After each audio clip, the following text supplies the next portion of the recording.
Alors, on dit renforcer le personnel en effectif médecins spécialistes. Il y a un vaste programme de formation de médecins spécialistes au ministère de la Santé. Ce n'est pas l'hôpital Yaragado qui s'occupe de la politique de formation des médecins spécialistes. Nous sommes demandeurs, comme tous les autres hôpitaux, des spécialistes. Voilà. Il y en a à Yaragado, il y a des endroits où les gens estiment même que c'est trop. Il y a d'autres où c'est moins.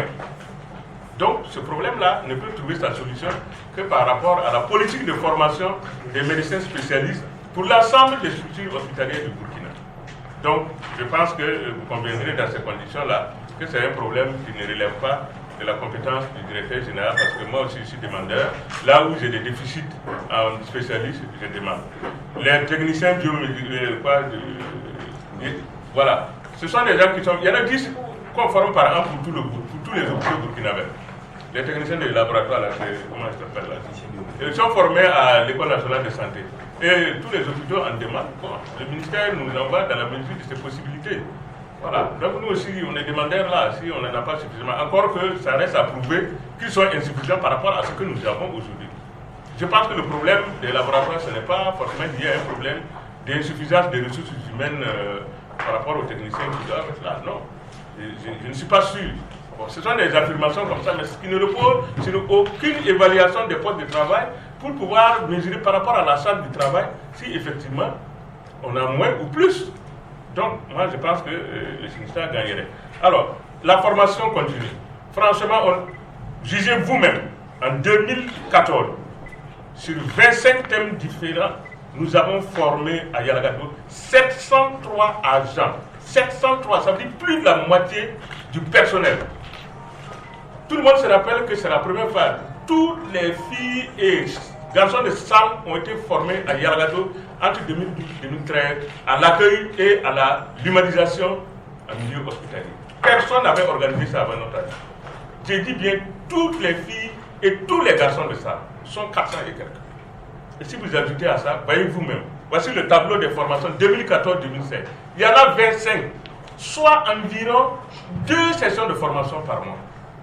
Aucun hôpital, aucun ne peut sortir un tel bilan. Nous l'avons fait. Voyez vous-même le nombre. Ensuite, nous avons formé en 2015 448 agents. Jugez vous-même sur lesquels. Vous avez le tableau, on n'a rien à vous cacher. Si vous voulez, à la fin, on peut tout photocopier vous donner. Vous allez voir. Les formations individuelles, grâce à notre jumelage avec Clermont-Ferrand et Ville-Évrard, c'est au moins chaque année une dizaine, dont les premiers distingués du meilleur concours agents qui partent dans ces 2 CHU pour des formations, y compris les biomédicaux, enfin les paramédicaux, a commencé. Le secrétaire général du Sinistra lui-même, il a bénéficié d'une formation de 2 semaines à Clermont-Ferrand en 2014. Si on ne faisait pas de la formation continue, depuis qu'il est syndicat, il n'a jamais bénéficié, avant notre arrivée, d'une formation à l'extérieur. Il est parti dans un CHU pour se former 2 semaines à Clermont-Ferrand, offert à la salle de l'hôpital Yaragado et de son partenaire de Clermont-Ferrand. Donc, tous ces tableaux, les hors-chaînes, bon, c'est des agents, on nous envoie un agent, son salaire reste à la solde. Mais le temps de détachement, si un agent, par exemple, est affecté à Yaragado aujourd'hui, vous pensez que c'est aujourd'hui on va décrocher son salaire immédiatement pour le verser chez nous? Non, il faut un temps peut-être d'ici le budget prochain 2017. Dans tous les cas, ce n'est pas un grand nombre qui est concerné. C'est pas un grand nombre il n'y a même pas un conflit à ce niveau. On est en train de faire les démarches pour les quelques-uns qui restent, mais on a toujours payé le différentiel, c'est-à-dire entre le salaire de l'intéressé pure fonction publique et le différentiel qui le fait gagner ici dans la grille des EPE. Et ça a toujours été payé. Il n'y a jamais eu de problème à ce niveau. Il y a même des agents qui ne veulent même pas qu'on les décroche parce qu'ils disent ici à Yaragado, si dans 2 ans on m'affecte, il faut encore que Yaragado écrive pour me ramener à la solde. Il y en a même qui ne veulent même pas. Ils préfèrent rester là-bas et toucher leur différentiel ici, de telle sorte que si demain on les affecte, par exemple, au ministère ou bien aux choses, on ne sera pas là encore à faire des approbations pour écrire au ministère des Finances de dire de reprendre un tel là au niveau de la solde. Donc, il n'y a pas matière à conflit vraiment à ces trucs-là. On a toujours payé. Tout dernièrement, ils sont venus, ils ont dit, parce qu'on payait vers le 30, le 27, 28. Ils estiment que c'est tard qu'il faut qu'on paye au plus tard les différentiels là, le 26. Ça, on le paye généralement au guettage. On a toujours payé le 26. Depuis le début, on a toujours payé. Du reste, payer quelque chose le 26, le 27 ou le 28, on est quand même dans le mois. Je ne vois pas en quoi ça peut constituer un problème entre nous. Franchement. Bon, ça, on l'a fait. la formation des attachés en hémodialyse. Mais nous sommes les premiers à avoir initié ça avec le professeur Lengani. Voilà. Maintenant, souvent, quand vous voulez créer un emploi, il faut l'accord de la fonction publique. Il faut un curriculum de formation à l'INSP qui va être fait avec les spécialistes. Nous-mêmes, on cherche ça. Vu les problèmes que la dialyse a, personne ne veut aller à la dialyse parce qu'ils estiment qu'il n'y a pas de perspective de carrière. Donc, nous sommes là-dessus. Et le ministre même m'a dit qu'il va s'entretenir avec le professeur Lengani pour qu'il va avec l'INSP si on peut créer un curriculum de formation des attachés en hémodialyse. L'année dernière, moi-même, j'ai voulu envoyer des agents de la dialyse en formation à Dakar pour la formation des techniciens supérieurs de la néphrologie. C'est eux-mêmes, dans leur propre bagarre, qui n'ont pas permis qu'on parte. Une d'entre elles a posé sa demande, c'est parti elle nous a sauté, elle est partie directement déposée au ministère. Le ministère a envoyé le dossier pour avis, naturellement, le chef de service a donné un avis défavorable, parce qu'en disant qu'on ne peut pas résoudre ça isolément, il faut faire une réflexion globale, si on doit ouvrir un emploi d'attaché ou de technicien supérieur en néphrologie, ça implique les finances, ça implique la fonction publique. Voilà où on en est sur ce dossier. Avant notre arrivée, personne ne parlait même de ça. Donc, vraiment, il n'y a pas de source d'appliquer le plan de carrière. Voici le document. C'est prêt. Parce que le secrétaire général du SINCHA, il est membre du conseil d'administration. Il sait que ce document a été approuvé par le conseil d'administration après être passé devant la commission médicale d'établissement. Le seul obstacle, c'est que tout dernièrement, le ministre de la Santé a fait une observation, j'ai la lettre ici, où c'est les techniciens de la fonction publique qui nous avaient dit de mettre le terme statut du personnel. Et c'est parti au ministère, on a dit non, au lieu ce n'est pas un statut du personnel, mais c'est un plan de carrière des agents de Yalagado. Il reste tout simplement à changer le titre statut en plan de carrière des agents. Et c'est nous qui avons initié ça. Ce n'est pas le SINCHA qui nous a demandé qu'il y a l'initiative de cette action. C'est notre action. Je suis désolé de le dire, tout ce qui a été dit là, c'est notre action. Nous l'avons initié. On a tenu des ateliers avec l'accompagnement de la fonction publique. Ça passait par les différents cadres de concertation avant qu'on arrive à la mouture définitive que je vous présente. Et le secrétaire général du SINCHA est membre du conseil d'administration. Il sait très bien que ça a été adopté. On dit d'octroyer aux agents CDD les mêmes avantages que les CDI. Vous savez, à l'hôpital Yalagado, on a un phénomène ici. C'est qu'à chaque concours de la fonction, quand on diffuse les résultats, il y a des gens qui parlent des concours qui s'en vont. Donc les services peuvent se retrouver en manque d'infirmiers. Ils nous écrivent, ils disent, ah, tel service, bon, il y a deux de mes infirmiers qui sont partis pour admission au concours de la fonction publique, etc. Donc il faut les remplacer. C'est ainsi que ça nous amène à prendre des infirmiers d'État, des attachés de santé ou des choses pour 6 mois renouvelables, etc. Maintenant, quand je suis arrivé, on les payait au forfait 50 000 ronds, sans aucun avantage.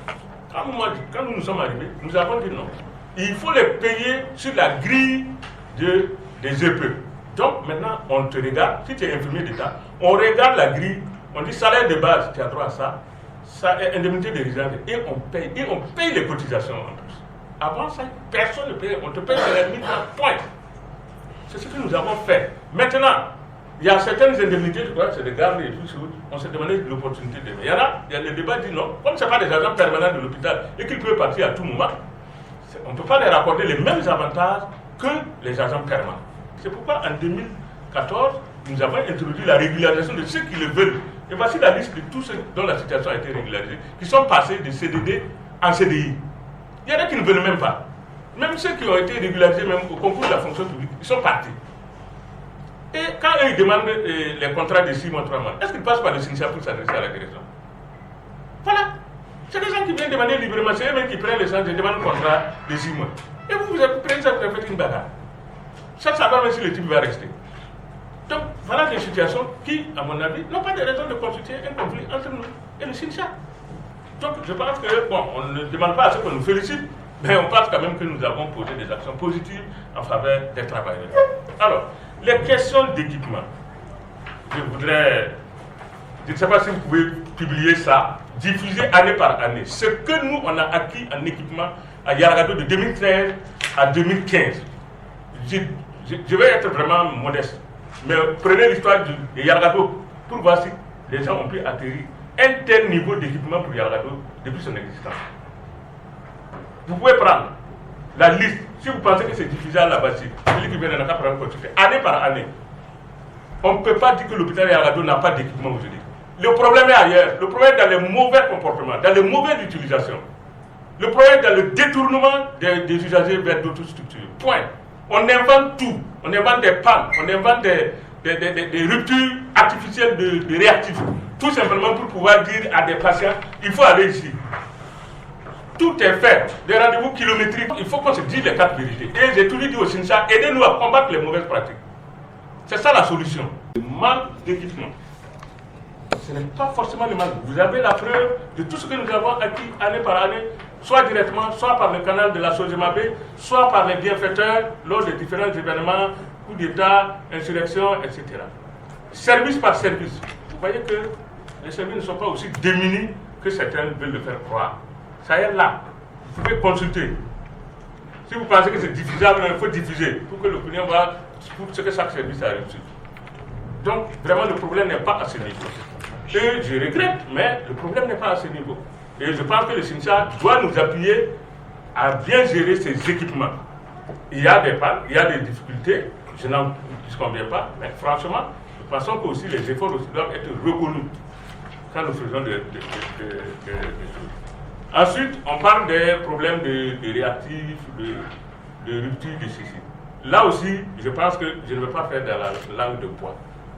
Le CHU Yalgado Ouédraogo, c'est l'hôpital de référence nationale du pays. C'est l'hôpital de dernier recours. Depuis 2014, nous avons subi des énormes régulations budgétaires. 2014-2015. L'hôpital, je suis gestionnaire. Je sais que dans le budget de l'État, il y a des régulations en fonction de la santé financière du budget de l'État. Je ne suis pas, ça c'est normal. Celui qui gère l'argent de l'État, il peut être amené à réguler, à ajuster, etc. Ça c'est normal. Mais il faut tenir compte aussi de la sensibilité de chaque structure. Une structure comme Yalgado, on ne peut pas réguler son budget au pif comme ça. 2014 à 2015, nous avons perdu pour près de... Je l'ai mis dans le papier là, parce que moi je n'ai plus rien à cacher. 2,6 milliards et quelques. On coupe comme ça au vif. Mais forcément, ça va avoir des impacts négatifs sur le fonctionnement de l'hôpital. Cette chemise-là, depuis 2014, nous ne faisons qu'écrire. Moi, le PCAO, le conseil d'administration, on ne fait qu'écrire pour dire non, on veut bien, qu'on ne nous ajoute pas encore, ça passe. Mais les régulations, même notre première tranche de 2016, qu'on vient de recevoir, là, a été amputée de 300 et quelques millions. C'est ces difficultés financières que nous avons pu bien faire d'expliquer au Sincha par rapport à un certain nombre de choses qui ne nous ont pas permis d'acquérir certaines choses en 2015. Nous pensons que c'est de manière honnête que nous leur avons dit, et nous pensons que les partenaires sociaux aussi doivent être informés effectivement de la réalité de leur entreprise pour savoir où se trouve le problème. Le DG, quand on régule le budget de Yalgado, là, est-ce qu'on demande l'avis du DG? Quand tu es assis et puis tu reçois un papier qui dit que tu avais 1000 francs hier, mais aujourd'hui tu as 300 francs. Donc tu fais quoi?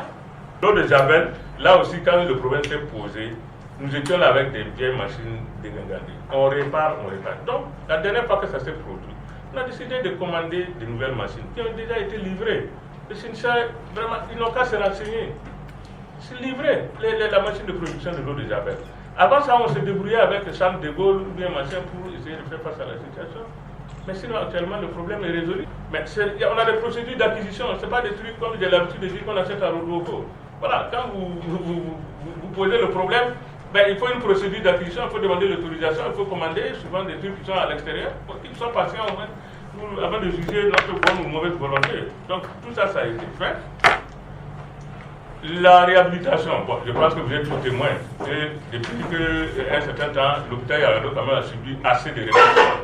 La maternité, les urgences médicales, les urgences traumatologiques, la REA et maintenant le centre unique de prélèvement de laboratoire que je vous invite, sur lequel vous pouvez jeter un coup d'œil tout de suite là. Il y a eu quand même assez de travaux qui ont été faits d'amélioration. Voilà, les circuits électriques. Bon, tout ça, il y a eu quand même assez de travaux en collaboration avec le projet de reconstruction équipement de Yalgado. Il y a eu beaucoup d'actions qui ont été faites. Voilà. Bon, le problème des toilettes, on a réhabilité toutes les toilettes. Maintenant, il y a les comportements. Il y a des comportements dans l'utilisation de ces toilettes. Il y a des choses, vraiment, moi, je dis, il faut qu'en tant que citoyen, chacun de nous acceptent de s'assumer. Les toilettes sont réhabilitées. Maintenant, si les gens utilisent ça n'importe comment, jettent n'importe quoi dedans, ça se bouche rapidement. On ne va pas quand même demander tous les jours de venir apprendre à des grandes personnes les règles élémentaires de l'utilisation des toilettes. Je suis désolé, mais là, est-ce qu'on va mettre des policiers, on va mettre des gardiens pour apprendre à chacun les règles élémentaires de l'utilisation des toilettes?